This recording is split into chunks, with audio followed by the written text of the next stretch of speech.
Visi di atas puing, saudara. Mari kita membaca dari Nehemia 2 ayat 11 sampai 20. Ayat kuncinya di ayat 17b.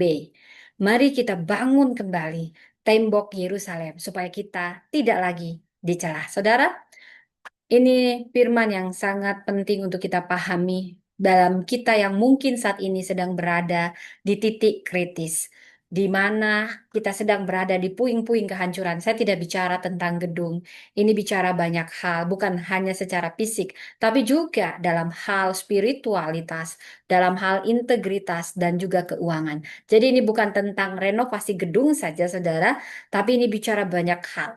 Kita akan bicara tentang restorasi panggilan dan identitas kita sebagai umat Allah. Saudara, kita perlu lebih dari sekedar membahas tentang keuangan atau kita sedang membahas visi yang lahir dari hadirat Tuhan. Saudara, Nehemia mengajarkan bahwa sebelum pembangunan fisik dimulai, visi ilahi harus tertanam dalam hati umat. Disinilah kita berdiri hari ini, di atas puing, tapi dengan harapan. Saudara, kita akan membahas Nehemia dari latar historisnya. Nehemia hidup di masa pasca pembangunan setelah bangsa Israel dibawa ke Babel 586 sebelum Masehi, dan kemudian Persia menguasai Babel. Setelah puluhan tahun di tanah asing, Tuhan mulai membangkitkan orang-orang pilihannya untuk kembali membangun Yerusalem. Zerubabel kembali pertama kali untuk membangun bait Allah. Ezra 1-6. Ezra membawa hukum Taurat dan pembaharuan rohani. Ezra 7-10. Nehemia yang hidup 13 tahun setelah Ezra dipakai Tuhan untuk membangun kembali tembok Yerusalem. Nehemia 1-3. Jadi Nehemia itu bukan imam, dia sama seperti kita. Dia juga bukan nabi, bukan raja, tapi dia pegawai istana yang dipakai Tuhan. Dari latar sosial budaya, bangsa Israel pada saat itu di Yerusalem hidup dalam rasa malu dan tertekan. Kenapa?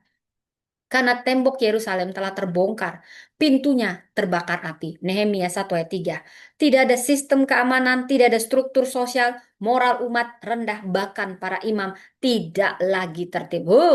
Korupsi, ketidakjujuran, ketidakpedulian terjadi di antara rakyat sendiri. Di sisi lain, Nehemia justru hidup nyaman sebagai juru minuman Raja Artasastra di saat itu istana Persia. Tapi hidupnya enak, tidak kekurangan. Namun saat dia mendengar keadaan bangsanya, hati Nehemia tidak tenang. Dia rela meninggalkan kenyamanan demi membangun kembali umat Tuhan. Siapapun Anda yang tinggal dalam kenyamanan, jangan tinggal dalam kenyamanan bila kita mendengar hal di mana ada reruntuhan, saudara. Dari latar rohani kita bisa membahas kisah ini bagaimana saat itu tidak ada nabi besar seperti Yesaya dan Yeremia. Tuhan justru memakai siapapun yang mau. Nehemia orang biasa. Saat itu tembok secara rohani ini melambangkan perlindungan. Tembok Yerusalem itu melambangkan perlindungan, identitas umat Tuhan, dan keutuhan dari perjanjian dengan Allah. Tanpa tembok, umat tidak punya arah, identitas, dan rasa aman. Nehemia sadar, tembok yang runtuh ini bukan sekedar fisik, tapi ini bicara rohani. Nehemia bukan sekedar membangun batu bata, tapi dia sedang memulihkan identitas dan ibadah umat Allah. Saudara, mungkin hari ini kita bukan sedang berdiri di reruntuhan fisik seperti Nehemia, tapi kita sedang berdiri di tengah reruntuhan rohani. Seperti apa? Sistem yang rusak, keuangan yang berantakan, kepercayaan yang hilang, hati yang keras karena luka masa lalu. Tuhan sedang mencari orang yang bukan hanya bisa mengeluh, saudara, tapi yang bersedia membangun kembali. Saudara, mungkin kita belum diberi tanggung jawab besar karena Tuhan sedang melihat apakah kita menangis saat melihat tembok yang runtuh. Apakah kita mau berdoa dan bergerak walau kita belum siap? Saudara, Nehemia tidak dipanggil karena dia siap, tapi karena dia mau disiapkan. Tuhan tidak memanggil yang kuat, tapi dia pasti akan menguatkan orang yang dipanggilnya. Tembok Yerusalem runtuh karena musuh, tetapi tetap hancur bila umatnya tidak peduli. Saudara, kita juga akan belajar dari Yusuf. Orang-orang yang peduli. Yusuf, dia juru minuman penjara. Akhirnya menjadi pemimpin Mesir karena dia setia di tempat kecil. Lalu Tuhan mengangkatnya ke tempat tinggi. Esther, dia perempuan biasa, diangkat untuk menyelamatkan bangsa. Namun dia butuh waktu untuk dipersiapkan. Lydia, dia wanita sederhana, tapi saat dia mau membuka rumahnya dan akhirnya dia menjadi pionir gereja di Eropa. Saudara, kita juga belajar dari tokoh sekuler seperti Nelson Mandela. Puluhan tahun di penjara. Tapi saat waktunya datang, dia tidak punya dendam, melainkan mau membangun kembali bangsanya dengan pengampunan. Saudara, saya juga mengagumi Florence Nightingale. Dia perempuan kaya. Dia meninggalkan kenyamanan untuk merawat korban perang dan membangun sistem keperawatan modern. Juga kita belajar dari Bapak Presiden Soekarno. Dia dibentuk dalam penderitaan, dibuang di penjara, tapi dia disiapkan untuk membangun kemerdekaan. Saudara, kita tidak sedang diabaikan Tuhan dalam reruntuhan. Tetapi Tuhan sedang membentuk kita dalam senyap. Tuhan belum mempercayakan perkara besar. Kenapa? Karena Dia sedang membentuk hati kita untuk bisa dipercaya hal yang besar. Seperti Nehemia, kita tidak perlu jadi nabi atau kaya. Cukup satu hal, hati yang peduli dan tangan yang mau bekerja. Saudara, saya akan belajar mulai dari kata bangun kembali secara bahasa Ibrani dari Nehemia 2:17. Bangun, bahasa Ibraninya banah, membangun, membaharui, memulihkan. Ini bukan hanya pembangunan fisik, tapi rekonstruksi moral dan rohani bangsa. Apa itu visi? Kita bicara visi, kenapa ini penting? Ini gambaran ilahi tentang masa depan yang ditanamkan Tuhan di hati kita, yang menggerakkan kita bertindak meskipun realitas saat ini runtuh. Saudara, Amsal 29 ayat 18 intinya jelas berkata tanpa visi bangsa menjadi liar. Artinya visi sangat penting karena ini memberi arah, membakar semangat, mempersatukan orang dalam tujuan bersama menjadi jangkar di tengah badai.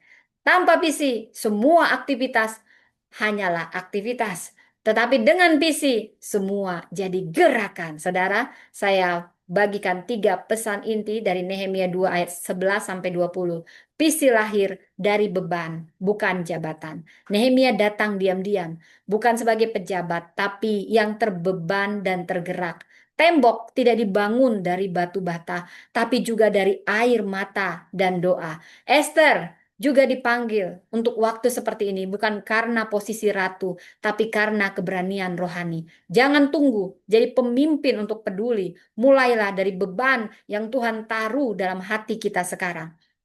Visi menuntut keberanian dalam kepemimpinan. Seperti Nehemia, dia menyusun rencana diam-diam, lalu bicara dengan jelas.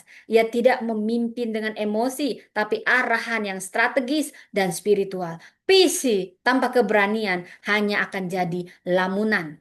Kita belajar dari Deborah, dia memimpin bangsa dalam krisis karena iman dan hikmatnya, bukan karena posisi militer. Visi perlu dikomunikasikan, dikonfirmasi, dan dijalankan bersama. Ketiga, visi akan diuji oleh penentangan. Visi akan diuji oleh penentangan. Seperti Sanballat Tobia yang suka mengejek Nehemia. Tapi Nehemia tegas berkata dengan penuh otoritas, Tuhan semesta langit akan membuat kami berhasil katakan hal yang sama.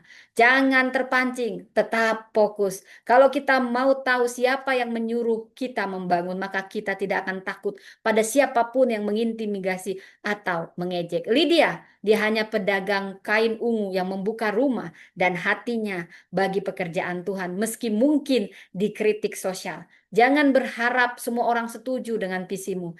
Harapkan perlawanan, namun tetaplah berdiri. Seperti Nelson Mandela, membangun kembali bangsanya pasca apartheid, bukan dengan balas dendam, tapi visi perdamaian. Florence Nightingale membangun sistem perawatan modern karena beban atas kematian tentara. Nehemia tidak sekedar membangun tembok, tetapi membangun kembali identitas umat, integritas pelayanan, dan keberanian untuk taat. Membangun gereja itu penting, tetapi membangun mentalitas spiritual gereja jauh lebih penting. Kita semua dipanggil seperti Nehemia, membawa visi di atas puing. Tuhan memberkati. Visi di atas puing, saudara.